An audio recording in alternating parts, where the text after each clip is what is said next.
All right, everybody, this is a game called Unknown. So like I told you in the setup, you're going to start like this. This is the other person's hand. This is my hand, for example. So for the very first turn, what you can do is change any cards from your hand and put them down here. Remember, these cards are important that they're good because those are like your last cards. So I'm going to drop this 5. I'm going to put a 10 here, and I'm going to put an 8 over here. On this hand, I'll probably want to get rid of that 6 and put that jack down.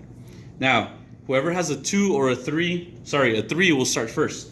Okay? If nobody has a 3, then whatever's the next highest number. This person has a 5, so this person's going to go. They're going to put a 5. As soon as they drop a card, they're going to draw a card. Okay? Now me, I need to put something that is the same or something that is higher. So I'm going to put a 6, and I'm going to draw my card. This person can also put a 6. They're going to draw their card. Then I can put an 8, draw my card, and then since this person doesn't have anything higher than an 8, he just has to put whatever, and then he's going to take all the cards because he doesn't have anything higher. So now all these cards belong to this person. So this person can no longer draw cards until they get rid of those cards. Now it's my turn. 3. They could put a 4, for example, right? I get my card. Then I could put a 6. They could also put their 6. I could put a jack, and since they don't have anything higher than the jack, again, they have to take the cards, right? So it kind of sucks if you open up with a bad hand, but the more cards you take, the better your hand gets. Now this person has a jack, he has a high card, right? So now I can start off with my lowest card. Let's say an 8. Remember in the video I told you 2 was a really good card because it starts everything over. So I'm going to keep this. I'm going to save this, right? This person can now put a 4 or whatever he wants, right? I'll put a K. Since this person doesn't have anything higher than the K, they're going to take this card. So this person has really bad luck. That's bad. So I'll start off by putting my lowest card, which is a Q. They're going to put a K. Now I'm going to put another K. Now they don't have anything else to put, so they're going to take these cards as well. But now notice that they have really good cards now, right? So I'm going to start off with a 3. They're going to do the 4. Now I only have 2, so I guess I'm going to do a 2. Remember, the 2 starts everything over. No matter what number is there, the 2 is good. Then they're going to put a 3. I could put a 4. They could put, what's their lowest card? A 5 probably is the best thing to put. I'll put a 7. They could put an 8. Now, since I don't have anything higher than an 8, I'm forced to put one of my 2s. Now they could start over and they could put their lowest card, which is a 5. And I could put a 7. They could also put an 8.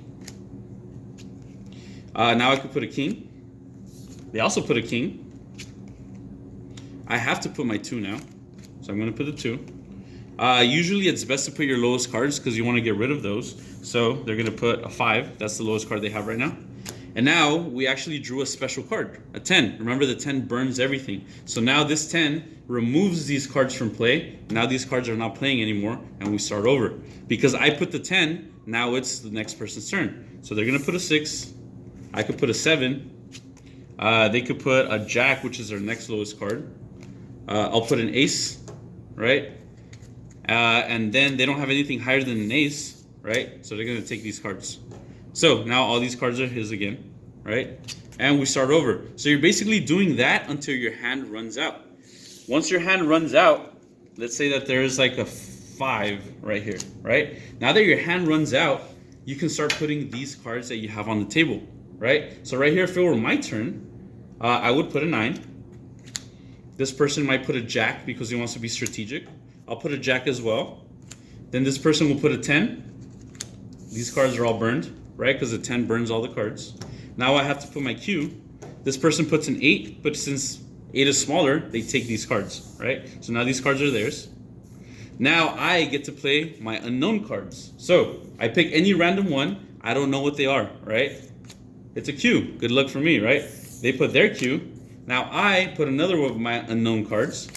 It's a 9. Too bad for me. I have to take these, right? Now they're free to put their 8. Now I have to put my 9, for example. They put one of their unknown cards. Oh, they got lucky. They're both 9s, right? I put a Q. Now they put one of their unknown cards. 8. That sucks. So they take them. Those are his. Now I put my Q. They put their Q. Now I put my last unknown card. And since it was a 10, these burn and I win, right? But let's say that this wasn't a 10. Let's say that this was like a 9, right?